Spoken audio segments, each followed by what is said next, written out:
Hello friends, एक बार फिर स्वागत है आपका अपने YouTube channel Shri S&P mathematics पर। फ्रेंड्स, जैसा कि आप लोग जानते हैं कि इन दिनों हम क्लास 10th में मैथ का चैप्टर 4 द्विघात समीकरण क्वाड्रेटिक इक्वेशन कर रहे थे। तो लास्ट वाले वीडियो में हम लोगों ने एक्सरसाइज 4.4 की शुरुआत कर दी थी। आज हम आगे के प्रश्नों को करने वाले हैं और शायद आज आपका ये चैप्टर भी समाप्त हो जाए। तो लास्ट वाले वीडियो में हम लोगों ने प्रश्न नंबर 1 में 3 पार्ट थे, हाँ तीनों कर लिया था। आज हम लोग प्रश्न नंबर 2 की बात कर रहे हैं। तो प्रश्न नंबर 2 में कह रहा है कि निम्न प्रत्येक द्विघात समीकरणों में के का ऐसा मान ज्ञात कीजिए कि उसके दो बराबर मूल हों।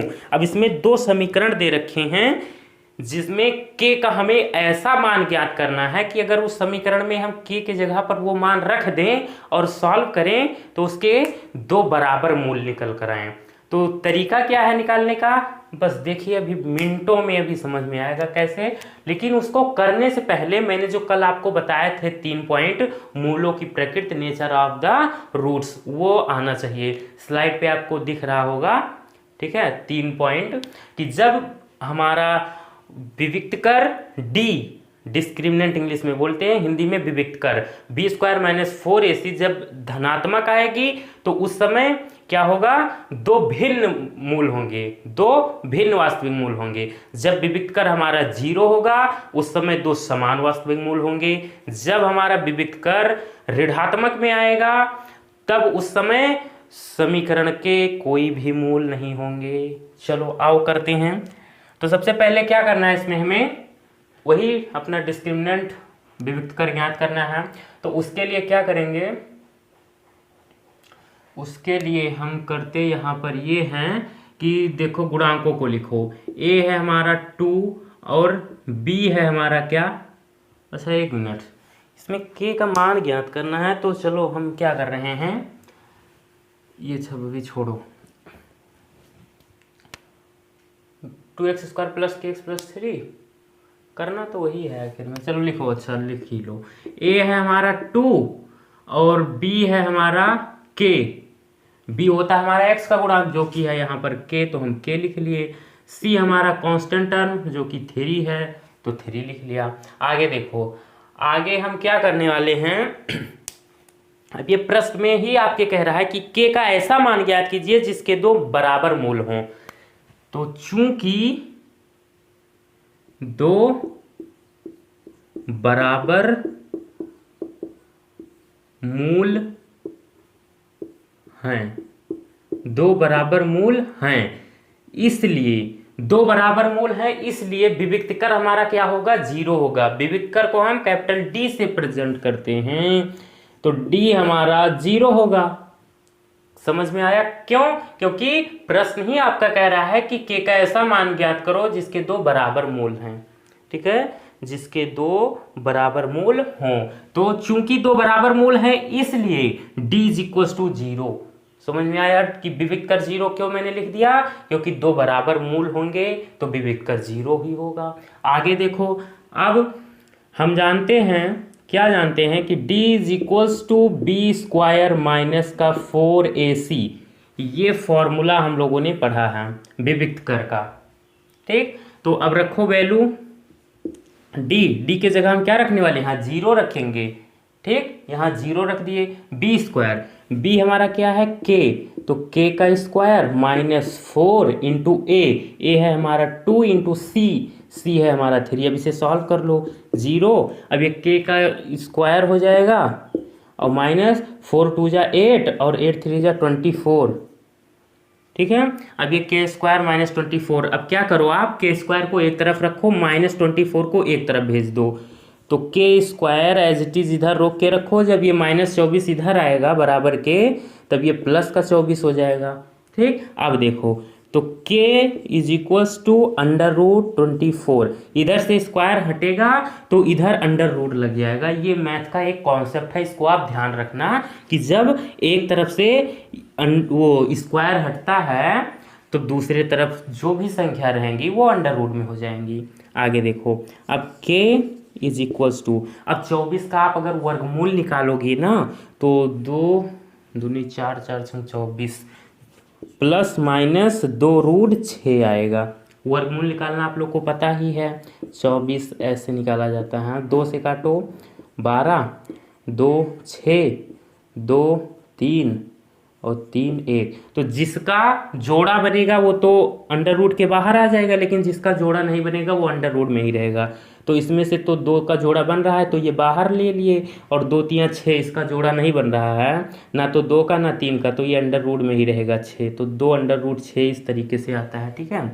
तो ये plus minus under root 6, plus minus क्यों, क्योंकि अंडर रूट से जब संख्या निकलती हैं तो प्लस माइनस के साथ निकलती हैं। तो के ऐसे 2 मूल आ चुके हैं कि जिन्हें हम यहाँ पर अगर रखेंगे तो और समीकरण को सॉल्व करेंगे तो उसके क्या आएंगे, 2 समान मूल आएंगे। तो बस यही हमें यहाँ पर ज्ञात करना था। के का मान आ चुका। अब नेक्स्ट सेम कॉन्सेप्ट है, नेक्स्ट में भी आप चाहो तो कर भी सकते हो, लेकिन चलो मैं करवा दे रहा हूँ, आपको कष्ट कोई नहीं दूंगा। चलो नेक्स्ट इक्वेशन दे रखी है के एक्स एक्स माइनस 2,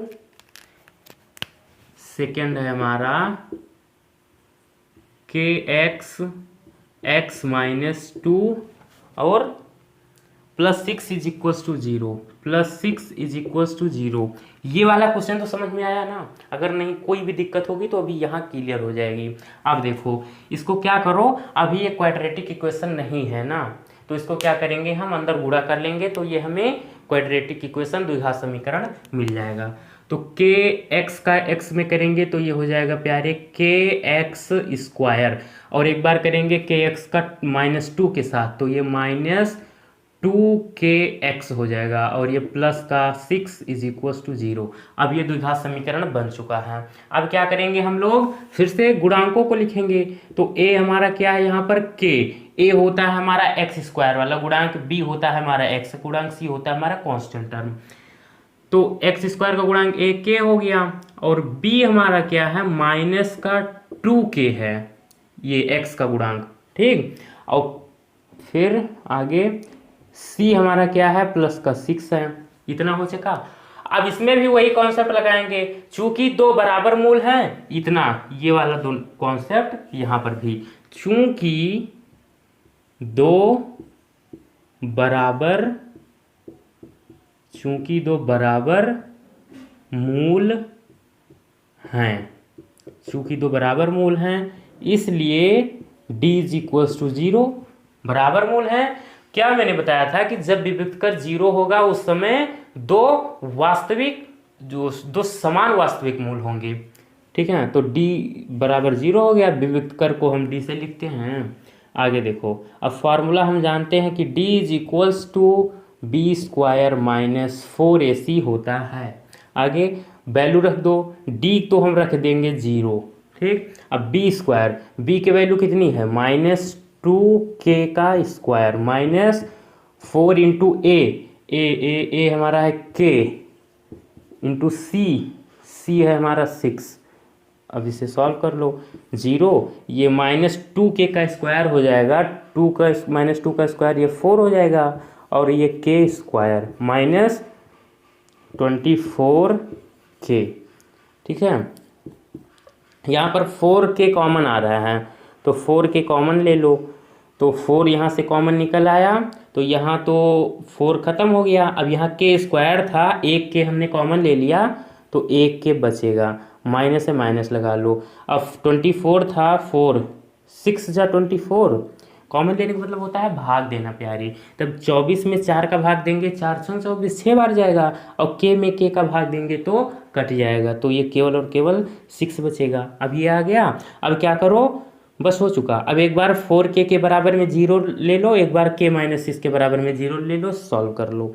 तो k -6 बराबर 0 लिया हमने, तब k बराबर में 6 आ गया, और जब हमने 4k बराबर 0 लिया, इसके बराबर में 0, तो k बराबर 0/4 आया, और किसी भी भिन्न का अगर अंश हमारा 0 है तो वो पूरी पूरी भिन्न 0 हो जाती है। तो k का यहाँ पर केवल और केवल 6 होगा आंसर, ठीक है। फाइनल आंसर 6 होगा। 0 क्यों नहीं होगा, क्योंकि अगर 0 आप इस समीकरण में ये वाली, ये हमारी इक्वेशन है ना, ये निकल के आई है इक्वेशन फाइनल। इस समीकरण में अगर k की जगह आप अगर 0 रख दोगे तब ये हमारी समीकरण द्विघात समीकरण रह ही नहीं जाएगी। देखो यहाँ 0 रखोगे तो एक्स स्क्वायर वाला पद जैसे यहाँ पर 0 हुआ तैसे ये द्विघात समीकरण बचेगी ही नहीं। यहाँ पर भी देखो ये पूरा पार्ट 0 हो जाएगा, ये भी 0 हो जाएगा, तो द्विघात समीकरण रह ही नहीं जाएगी यार। तो इसलिए इसका केवल आंसर क्या है फाइनल, k = 6, ये आंसर नहीं होगा। तो बस ये हमारा प्रश्न नंबर 2 इस तरीके से दोनों पार्ट इसके कंप्लीट हुए। आप इसको नोट कर लो या स्क्रीनशॉट ले लो, फिर हम नेक्स्ट क्वेश्चन की बात करते हैं। हो गया, चलो अब हम बात करते हैं प्रश्न नंबर 3 की। तो देखो ये भाषा वाला क्वेश्चन है, तो कोई दिक्कत नहीं है, बस ध्यान से एक एक शब्द सुनो। देखो अभी मिनटों में हो जाएगा, प्यार से देखो। क्या एक ऐसी आम की बगिया बनाना संभव है जिसकी लंबाई चौड़ाई से 2 गुनी हो और उसका क्षेत्रफल 800 मीटर स्क्वायर हो? यदि है तो उसकी लंबाई और चौड़ाई ज्ञात कीजिए। अब देखो हमें इसमें क्या करना है, एक खुद से हम मानेंगे कि एक आयताकार बगिया है जिसकी लंबाई कुछ मानेंगे, चौड़ाई कुछ मानेंगे, और इसका क्या क्या दे रखा है, क्षेत्रफल, हाँ केवल क्षेत्रफल दे रखा है। इसके हिसाब से हम सॉल्व करेंगे। उसके बाद में एक क्वाड्रेटिक इक्वेशन आएगी, तो उसको हम चेक करेंगे।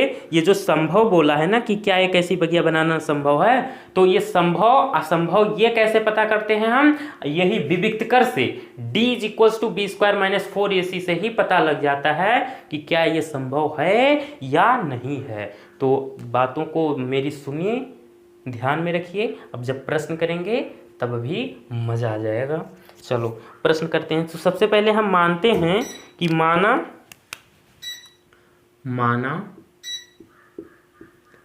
एक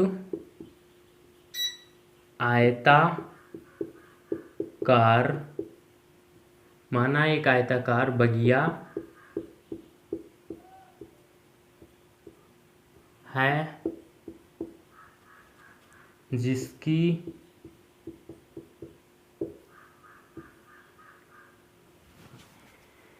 बगिया बना समझ जिसकी लंबाई चौड़ाई से दुगुनी है। चौड़ाई से, तो जिसके साथ में सा सी से का की के आए उसी को आप हमेशा मान लेना, ठीक है। ये कॉन्सेप्ट 95% सब जगह काम कर देता है। तो बगिया जिसकी चौड़ाई बराबर x मीटर, ठीक है। डायग्राम भी बना दें जिससे आपको और अच्छी तरीके से समझ में आए। मान लो आयताकार बगिया है, ये हमारी क्या है, आयताकार बगिया। हमने माना है कि इसकी ये चौड़ाई जो है वो x मीटर है, x मीटर, ठीक है। अब आगे आपका प्रश्न ये कह रहा है कि जिसकी लंबाई चौड़ाई से 2 गुनी, तो चौड़ाई को तो हमने x माना है, तो लंबाई चौड़ाई की 2 गुनी, तो जब इसकी चौड़ाई x तो लंबाई 2x, लंबाई 2x हो जाएगी। चौड़ाई का दुगना मतलब यही तो कि 2x। अब देखो माना एक आयताकार बगिया है जिसकी चौड़ाई बराबर x मीटर तथा, या तब लिख दो, तब आयताकार बगिया की लंबाई बराबर कितना, 2x मीटर।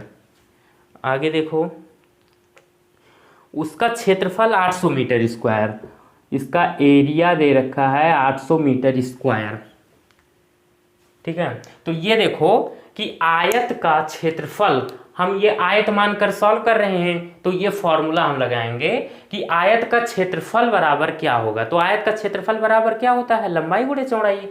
तो हम जानते हैं क्या कि पहले लिख दो प्रश्नानुसार, प्रश्नानुसार लंबाई इंटू में चौड़ाई बराबर आयत का क्षेत्रफल, ये होता है फॉर्मूला। तो लंबाई कितनी, 2x, कितनी 2x मीटर, तो 2x हो गया, इनटू में चौड़ाई, चौड़ाई हमने ये देखो x मीटर मानना है, x इज इक्वल्स टू आयत का क्षेत्रफल। आपके प्रश्न में ही चिल्ला चिल्ला के कह रहा है कि उसका क्षेत्रफल 800 मीटर स्क्वायर हो, 800 है ये प्रश्न में आपके दे रखा। अब देखो बस हो गया, 2x का मल्टीप्लाई करेंगे x में तो ये 2x स्क्वायर हो गया, ये 800। अब देखो एक्स स्क्वायर 800, ये इधर जाएगा तो डिवाइड में हो जाएगा, अभी क्या है मल्टीप्लाई में, 2 × 2, 2 4 × 8 0 0, X square is equals to 400, तो X is equals to √400, square यहाँ से हटेगा एक तरफ से तो दूसरे तरफ √ आ जाएगा, तो x इज इक्वल्स टू, अब 400 का वर्गमूल क्या होता है प्यारे, 400 का वर्गमूल 20 होता है, कितना 20, तो प्लस और माइनस 20, प्लस माइनस 20 आएगा, लेकिन यहाँ पर हम माइनस नहीं लेंगे, क्यों, कोई आवश्यकता नहीं है, ये आवश्यकता है क्यों नहीं वो देखो, क्योंकि हमारा आंसर जो है वो माइनस में नहीं आ सकता यार, क्यों नहीं आ सकता, क्योंकि मैंने बताया है, पिछले क्लास से ही बताते आ रहा हूँ कि भुजाएं जो हैं वो कभी भी निगेटिव नहीं हो सकती, भुजाएं, दूरी या आयु, ये सब कभी भी निगेटिव में नहीं हो सकती हैं। तो आने को तो अगर और कुछ होता तो हम प्लस माइनस कर देते कि हाँ एक +20 और -20 दोनों हो सकते हैं, लेकिन यहाँ -20 नहीं हो सकता, क्यों नहीं हो सकता, क्योंकि भुजा कभी भी माइनस में नहीं होती। बस अब देखो हो गया काम अपना, इतना ही करना था, अब इसमें लंबाई व चौड़ाई ज्ञात करनी थी, तो अतः लंबाई कितनी आ गई, लंबाई कितनी मानी थी हमने 2x, यही तो है हमारी लंबाई, ये है हमारी लंबाई, ये हमारी क्या थी चौड़ाई, चौड़ाई x थी, x की वैल्यू आई 20 और लंबाई कितनी 2x, 2 × x, तो 2 × x, x की वैल्यू कितनी आई है 20 आई है ना, तो रख दो, तो 20 दूना 40 मीटर, ठीक है, लंबाई 40 मीटर और चौड़ाई कितनी, चौड़ाई x मानी थी हमने ये, और x की वैल्यू आई है कितनी 20, तो चौड़ाई 20 मीटर। बस कितना छोटा था, कितना मज़ेदार क्वेश्चन था, तो बस क्या करिए आप इसको नोट कर लिए या स्क्रीनशॉट ले लो, फिर हम नेक्स्ट क्वेश्चन की बात करते हैं। इसमें कुछ खास नहीं था, आप स्वयं भी कर सकते थे, इसको कराने की कोई ज़रूरत ही नहीं थी। चलो ले लिया स्क्रीनशॉट, अब नेक्स्ट क्वेश्चन की बात करेंगे हम।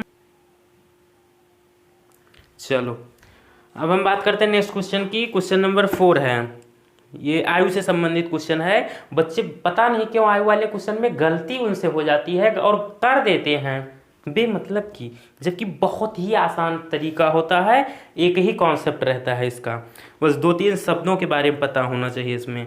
पहले प्रश्न पढ़ो क्या है, क्या निम्न स्थिति संभव है, तो चलो इसको तो हम अभी जब द्विघात समीकरण बनाएंगे तो वहाँ से विविक्तकर निकालेंगे, उससे पता चलेगा कि क्या स्थिति संभव है या नहीं।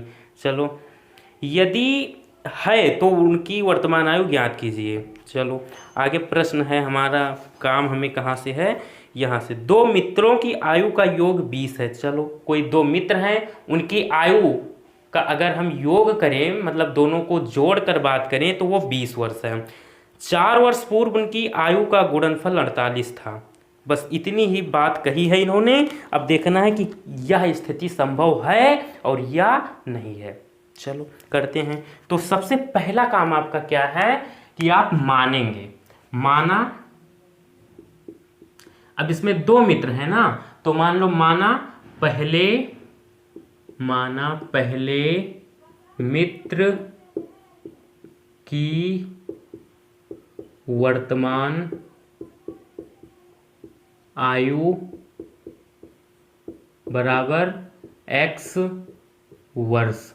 अब देखो जहां कहीं भी 2 चीजों के योग की बात होगी ना, हमेशा चाहे जिस तरीके क्वेश्चन हो, पैटर्न एक ही रहेगा। क्वेश्चन मत रटो, कॉन्सेप्ट यार, कॉन्सेप्ट देखो। अगर कहीं भी 2 चीजों के योग का बात होगा तो आप एक को मान लेना और दूसरे को क्या करना, जो योग दे रखा होगा ना उसमें से घटा देना, जो बचेगा वो दूसरा हो जाएगा। तो हम क्या कहा था इसमें कि 2 मित्र हैं, उनकी आयु का योग 20 वर्ष है। मतलब मान लो कि कोई 15 साल का है, कोई 5 साल का है, इसको जोड़ो तो 20। ये कोई है फर्स्ट नंबर, ये सेकंड नंबर कोई लड़का है, ठीक है। तो अगर हमें ये नहीं पता है इसका, मान लो ये दूसरे वाले का, अभी मान लो हम इसका x मान रहे हैं कि दूसरे वाले का हमें नहीं पता कितने वर्ष का है, और एक वाले का अगर हमें पता चल गया गलती से भी कि ये पहला वाला 15 साल के है, तो हम तुरंत जान जाएंगे। और टोटल लेकिन पता होना चाहिए यार, टोटल जब तक नहीं पता होगा तब तक काम नहीं होना चाहिए, मतलब उसका योग। तो योग 20 है और पहले वाले की एज दे रखी है 15 वर्ष, तो 20 में से जैसे 15 आप घटाओगे, जैसे माइनस करोगे, तुरंत हमें पता चल जाएगी कि दूसरे वाले मित्र की आयु कितनी है। तो 20 - 15 बराबर 5। ये फिक्स कॉन्सेप्ट है, हर क्वेश्चन चाहे जैसे हो लगा दो, बर्बाद हो जाएंगे कितने भी खतरनाक क्वेश्चन हो। तो माना पहले मित्र की वर्तमान आयु बराबर x वर्ष, तब दूसरे मित्र की वर्तमान आयु कितनी हो जाएगी, योग दे रखा है 20, तो इसके हिसाब से क्या होगा, तो दूसरे मित्र की आयु 20 - x वर्ष हो जाएगी। योग में से इसकी आयु घटा दो, जो बचेगा वो दूसरे मित्र की आयु हो जाएगा, ठीक है। तथा तब लिखो, तब दूसरे मित्र की वर्तमान आयु बराबर 20 - x वर्ष। कोई दिक्कत तो नहीं है यहाँ पर कि हमने घटाया क्यों, अभी तक यही तो चिल्ला रहा था यार। अब देखो 4 वर्ष पूर्व, अब 4 वर्ष पूर्व बात की गई है, 4 वर्ष पूर्व, 4 वर्ष पूर्व बात की गई है। अब तो पूर्व का मतलब होता है पहले और पश्चात का मतलब होता है बाद में। पूर्व शब्द आए या पहले शब्द आए तो वहां पर आपको हमेशा घटाना है, माइनस करना है। पश्चात शब्द आए या बाद शब्द आए तो वहां पर आपको हमेशा जोड़ना है, कब, आयु वाले संबंधित क्वेश्चन हो, ठीक है। तो पूर्व का मतलब, मान लो आप अभी 20 साल के हो और बात किया जाए कि आप 5 वर्ष पूर्व कितने साल के थे, तो आप क्या करोगे कि वर्तमान में से जितने, कितने, 5 वर्ष की बात करें, 5 वर्ष पूर्व, तो वर्तमान में से 5 वर्ष घटा दोगे, 20 - 5 बराबर 15। 5 वर्ष पूर्व आप 15 वर्ष के थे, ठीक है। तो अगर पहले मित्र की वर्तमान आयु x वर्ष है तो 4 वर्ष पूर्व कितने वर्ष के रहे होंगे, x - 4 वर्ष के रहे होंगे। जो अभी जितने वर्ष के हैं वो उतने में से हम 4 को घटा देंगे। 4 वर्ष पूर्व, समझ में आया ना, इसलिए मैं चिल्ला दे रहा हूं, पहले हर कॉन्सेप्ट एक एक तब लिख रहा हूं। तो 4 वर्ष पूर्व पहले मित्र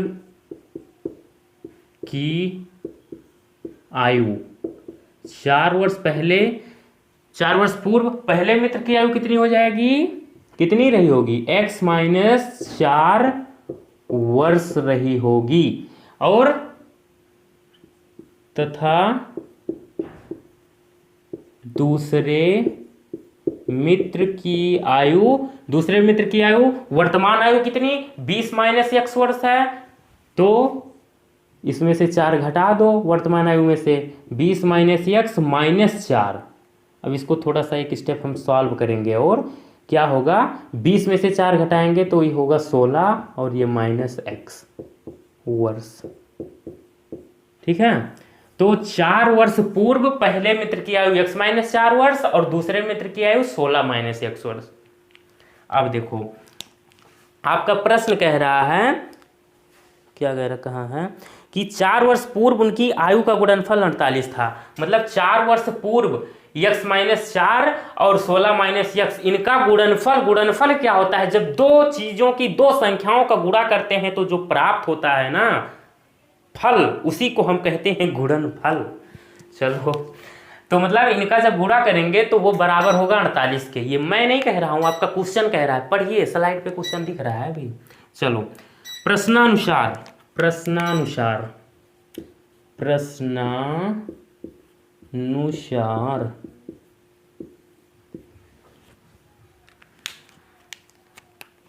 अब 4 वर्ष पूर्व वाली जो आयु है उसका गुणनफल 48 कह रहा है, आप इसका मत कर देना वरना सब चौपट हो जाएगा। तो x - 4 × 16 - x, ये 48 के बराबर, कह रहा है आपका प्रश्न। तो करिएगा क्या, अब इसको हमें आपस में कर लेना है गुणा। तो एक बार x का इन दोनों के साथ होगा और दूसरी बार -4 का इन दोनों के साथ होगा गुणा। तो x का जब 16 से होगा तो ये हो जाएगा 16x, और जब -x से होगा x का तो ये हो जाएगा -x²। अब -4 का गुणा होगा 16 से तो प्लस और माइनस माइनस, 16 और चौका 64। अब -4 गुणे -x, माइनस और माइनस ये तो प्लस हो जाएगा, और 4 का x से करेंगे गुणा तो 4x बराबर में 48 हो गया। अब देखो आगे, अब आगे क्या करेंगे यहाँ पर, 16 और 4 20x, 20x जुड़ गया और माइनस x² माइनस का 64 बराबर में 48। अब ये देखो कि x² हमारा माइनस में है यार, तो करना क्या है हमें द्विघात समीकरण में, हमेशा क्या करिए आप, कोशिश आपकी हमेशा ये रहनी चाहिए कि x² हमारा धनात्मक होना चाहिए। लेकिन यहाँ पर ऋणात्मक है तो इसको बनाए कैसे, इसको यार हम अगर इधर भेज देना तो ये प्लस का हो जाएगा, तो सारी वैल्यू उठा करके आप राइट साइड ले लो। तो x² जब इधर जाएगा तो ये प्लस का x² हो जाएगा, और ये प्लस 20x इधर जाएगा तो -20x हो जाएगा, और -64 इधर जाएगा तो ये हो जाएगा प्लस का 64, और ये इधर पहले ही है 48 प्लस का तो ये तो रहेगा ही प्लस का। अब इधर कुछ नहीं बचा, इधर केवल और केवल 0 बचा है, तो 0 चाहे आप इधर लिख लो और चाहे इधर लिख लो, उससे आपके उत्तर पर, आपके आंसर पर कोई प्रभाव नहीं पड़ने वाला, ठीक है। तो x², अब -20x तो इसको एज इट इज़ लिख लो। अब ये दोनों संख्या जुड़ जाएंगी आपस में, 8 और 4 12, 1 6 4 10 और 11, 112। अब देखो, अब यहाँ से हम चेक करेंगे कि क्या ये स्थिति संभव है या नहीं। आपके प्रश्न में जो कहा था कि क्या निम्न स्थिति संभव है, यदि है तो उनकी वर्तमान आयु ज्ञात करो। तो अब हम चेक कर रहे हैं कि यह जो स्थिति इसने कंडीशन दे रखी है प्रश्न में वो है संभव या नहीं। तो उसको कैसे हम उसका यार क्या करेंगे, यहाँ पर विविक्त कर निकालेंगे, डिस्क्रिमिनेंट ज्ञात करेंगे। उसके लिए क्या करना रहता है, सबसे पहले हमें गुणांक की आवश्यकता होती है। तो लिखो a हमारा है 1 और b हमारा है -20, c है हमारा 112, ठीक है। अब आगे देखो, डिस्क्रिमिनेंट का फॉर्मूला हमें पता है क्या होता है, d = b² - 4ac, d = b² - 4ac, ठीक है। तो निकालो b² मतलब -20 का स्क्वायर, -20 का स्क्वायर -4 इंटू a है 1 इंटू c कितना है 112, c कितना है 112, ये दिख रहा है 112। देखो 20 का स्क्वायर कितना होगा 400, और माइनस 4 दूनी 8 और 4 एकम 4 और 4 एकम 4, 448 माइनस का और ये 400 प्लस का। तो जब 448 में से 400 को घटाएंगे तो ये आएगा 48, वो भी माइनस का। माइनस का क्यों, क्योंकि 448 बड़ा है, उसके सामने लगा है माइनस, तो हमारा जो आ रहा है आंसर वो किसमें, ऋणात्मक में आ रहा है। किसमें, ऋणात्मक आ रहा है। तो जब कभी भी विविक्त कर ऋणात्मक होगा तब क्या होगा, वो उसके मूल जो हैं वो संभव नहीं होंगे, कोई मूल नहीं होगा, और उसका अगर हम हल निकालना चाहें तो वो नहीं होगा। इसलिए क्या कर देंगे हम, स्थिति संभव नहीं है। अतः लिख दो ऋणात्मक है, अतः कोई भी वास्तविक मूल नहीं होंगे, कोई भी वास्तविक मूल नहीं होंगे। अतः निम्न स्थिति संभव नहीं है। अतः निम्न स्थिति संभव नहीं है, बस यही कहा था इस प्रश्न में कि पहले हमें क्वाड्रेटिक इक्वेशन बनानी थी, उसके बाद में हमें चेक करना था इसका विविक्त कर, तो उसके हिसाब से ये हमारा ऋणात्मक में आया, इसलिए यह स्थिति संभव नहीं है। तो आप इसका स्क्रीनशॉट ले लो, फिर हम बात कर रहे हैं अपने नेक्स्ट क्वेश्चन की। ले लिया? बहुत ही इजी क्वेश्चन था, कुछ नहीं था यार इसमें, बस क्वेश्चन पढ़ते चलो और आगे काम करते चलो। तो आई होप आपको ये समझ में आ गया होगा क्वेश्चन। बस इसमें क्या करना था, 2 मित्र की आयु हमें पता करनी थी, जो कंडीशन दे रखी है कि क्या ऐसा संभव है। अगर होता संभव, अगर ये संख्या हमारी 0 आ जाती या धनात्मक में आ जाता, मतलब हमारा विविक्त कर डिस्क्रिमिनेंट, तब हमें ज्ञात करना पड़ता और उसका आता आंसर, तब ये स्थिति भी संभव होती। लेकिन ये ऋणात्मक आ गया, इसलिए सारा काम चौपट हो गया। इसका कोई भी वास्तविक मूल नहीं होगा, निम्न स्थिति भी संभव नहीं होगी। तो ठीक है, अब हम नेक्स्ट क्वेश्चन की बात करते हैं, इसको रफ करके।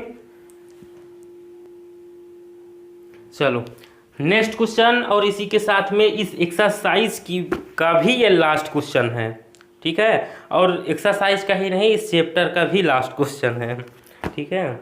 चलो, ये प्रश्न नंबर 5 कह रहा है कि क्या परिमाप 80 मीटर तथा क्षेत्रफल 400 मीटर स्क्वायर के एक पार्क को बनाना संभव है। मतलब कोई एक पार्क है, उसका परिमाप दे रखा है 80 मीटर और क्षेत्रफल 400 मीटर स्क्वायर, ये दे रखा है। तो क्या ये बनाना संभव है? यदि है तो उसकी लंबाई और चौड़ाई याद कीजिए। चलो, ये मिलता जुलता क्वेश्चन नंबर 3 से है, और अगर थोड़ा बहुत देखें तो ये 4 से भी थोड़ा बहुत मिलता जुलता है। तो ये प्रश्न नंबर 5 है हमारा।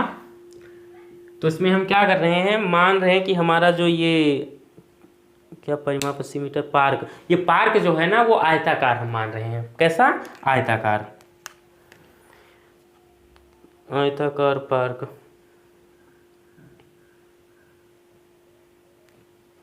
ठीक है, चलो, पार्क है हमारा ये कोई आयताकार, ठीक। इसकी चौड़ाई मान रहे हैं हम x और लंबाई मान रहे हैं हम y मीटर, x मीटर। अब देखो कि इसका परिमाप दे रखा है, क्या परिमाप 80 मीटर तथा क्षेत्रफल 400 मीटर स्क्वायर। तो आयत का परिमाप जो होता है, पहले इसको लिख लो, माना आयताकार पार्क की लंबाई, लंबाई को आप x मान लो, इसको x मान लो, इसको y मान लो, उससे कोई दिक्कत नहीं, आप कुछ भी मान सकते हो। लंबाई बराबर x मीटर तथा आयताकार पार्क की चौड़ाई बराबर y मीटर, ये हम मान रहे हैं अपने तरफ से, ठीक है। अब आपका प्रश्न क्या है, इसमें दे रखा है परिमाप 80 मीटर। तो अब यहाँ पर 2 फॉर्मूले आपको पता होने चाहिए प्रश्नानुसार।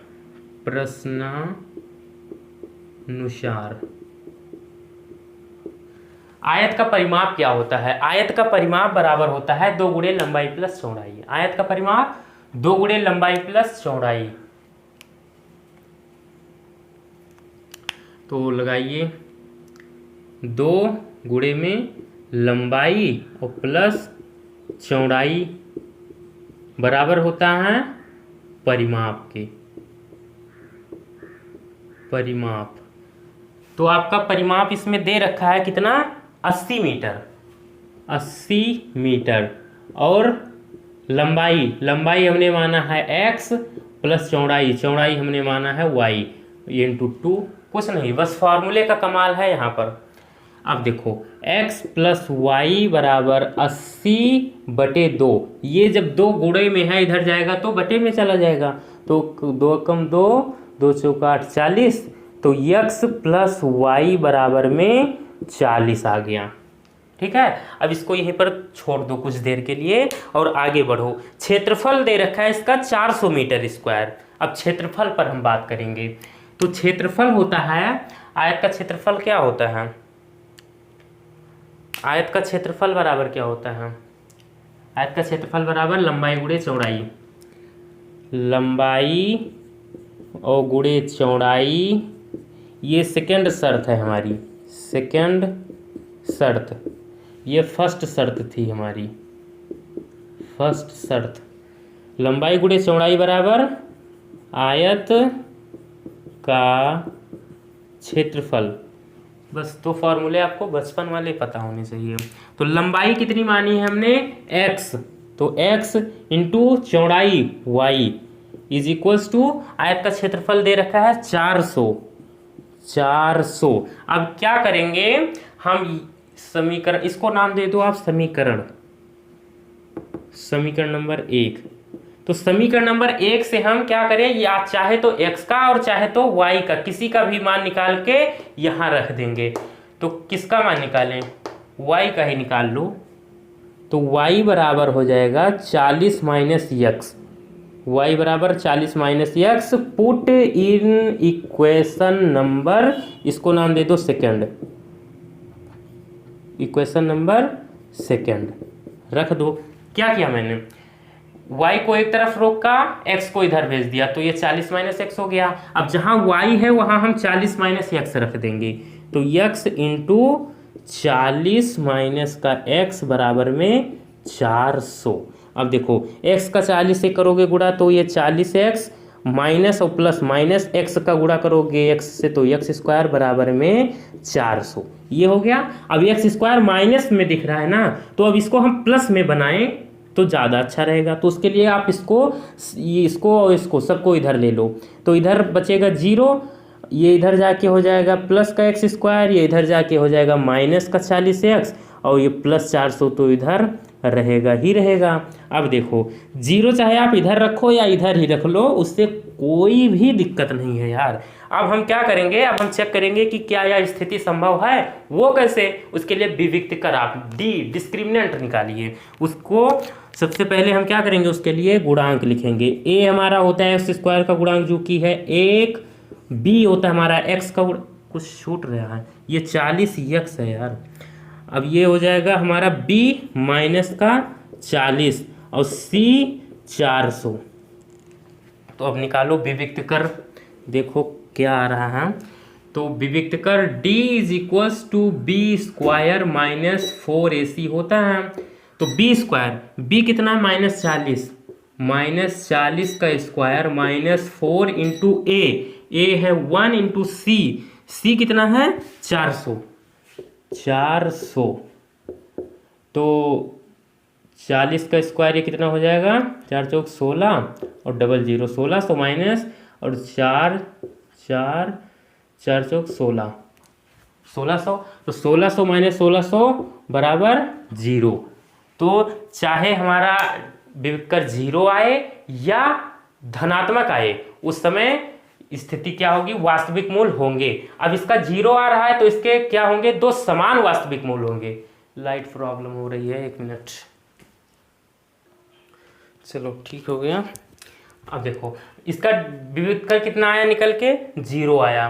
तो अगर 0 आया तो स्थिति जो है वो संभव है। अब उसके लिए संभव है तो अब हम सॉल्व करेंगे और लंबाई और चौड़ाई निकालेंगे, ठीक है। तो उसकी लंबाई और चौड़ाई याद कीजिए। चलो अब उसके लिए क्या करेंगे हम, द्विघाती सूत्र x is equals to minus B plus minus under root B square minus 4ac upon में 2a, ये फॉर्मूला लगाएंगे, ठीक है। चलो तो x is equals to minus B कितना, माइनस का 40 है, -40 plus minus under root B square minus 4ac। तो ये फिर से नहीं निकालेंगे, ये 0 है हमारा, पहले से हम निकाल चुके। बी स्क्वायर माइनस 4ac यहाँ निकालेंगे फिर भी 0 ही आएगा। तो जब एक बार निकाल चुके तो दोबारा निकालने की क्या ज़रूरत यार। अब 2 इंटू ए कितना है 1 रख दिया फॉर्मूला। ये फॉर्मूले पर हमने किया है, ये द्विघाती सूत्र हैं। अब तो इतने क्वेश्चन कर लिए इस पर, आपको रट गया होगा, सपने में भी आता होगा ये फॉर्मूला। चलो x इज इक्वल्स टू, ये माइनस माइनस ये प्लस का 40 हो जाएगा और ये प्लस माइनस ये 0 हो जाएगा अपॉन में 2, बस हो गया। अब क्या करो, एक बार आप प्लस लेकर सॉल्व कर लो, एक बार माइनस लेकर सॉल्व कर लो। तो x is equals to, plus ले रहे हैं लिख लो आप चाहें कि प्लस लेने पर, तो जब प्लस लेंगे तो x is equals to 40 plus 0 upon 2 तो x इज इक्वल्स टू 40 में जीरो, किसी भी संख्या में चाहे जीरो को जोड़ो या घटाओ उस संख्या पर कोई भी प्रभाव नहीं पड़ता है, ये आप लोग बचपन में ही जान लिए थे। तो 40/2, 2 कम 2, 2 दूनी 4, 20। तो x बराबर में 20 आया। कितना आया? 20। और जब हम माइनस लेकर सॉल्व करें, माइनस लेने पर, तब क्या होगा? x is equals to 40 minus 0 upon में 2। तो 40/2, 2 कम 2, 2 दूनी 4, 20 आया। तो x बराबर फिर भी 20 ही आया। क्यों? अब ये 20 आ रहा है, ये समझो, यहाँ पर ध्यान दो, अगर गौर करो तो ये डिस्क्रिमिनेंट विविधकर हमारा 0 आया था ना। तो जब विविधकर 0 आता है तो उसके दो समान मूल होते हैं, इसके दो मूल निकले और दोनों एक जैसे निकले। देखा? अब देखो होगा क्या। अब आयताकार पार की लंबाई हमने मानी थी x, तो x की वैल्यू कितनी आई? 20 आई। तो अतः लंबाई आ चुकी है कितनी? 20। लंबाई बराबर 20 मीटर। और चौड़ाई कितनी? चौड़ाई बराबर, चौड़ाई कितनी मानी थी? y। तो y का मान हम निकालेंगे पहले यार। y का मान कैसे निकाल सकते हो आप? y का मान यहाँ से y बराबर 40 माइनस x से निकाल लो। चौड़ाई ये y चौड़ाई के लिए लगा रहे हैं, ठीक है। इसको आप रफली कहीं कर लेना, यहाँ साइड में लिख देना, ये मैं समझो रफ कार कर रहा हूँ। चौड़ाई के लिए क्या होगा? y बराबर ये 40 माइनस का x, हाँ, तो y बराबर 40 माइनस x की वैल्यू कितनी आई है? 20। तो y बराबर 40 में से 20 घटाएंगे तो 20 ही आएगा। तो चौड़ाई भी कितनी आई? 20 मीटर। लंबाई भी 20 मीटर आ रही है, चौड़ाई भी 20 मीटर आ रही है। देखिए, तो देखो लंबाई 20 मीटर, चौड़ाई 20 मीटर आ रही है। और जब लंबाई चौड़ाई बराबर होती है, मतलब भुजाएं बराबर होती हैं, तो उसमें हमने इसको लेकर सॉल्व किया था आयत। लेकिन जो वो क्या था, पार्क, वो पार्क जो बन रहा है वो आयत नहीं, वो वर्गाकार, आयताकार नहीं होगा, वो वर्गाकार होगा, ठीक है। तो लंबाई 20 मीटर होगी उस पार्क की और चौड़ाई भी 20 मीटर होगी। तो हमारा ये फाइनल आंसर है। बहुत ही मज़ेदार क्वेश्चन था और अपने आप में इम्पॉर्टेंट भी है।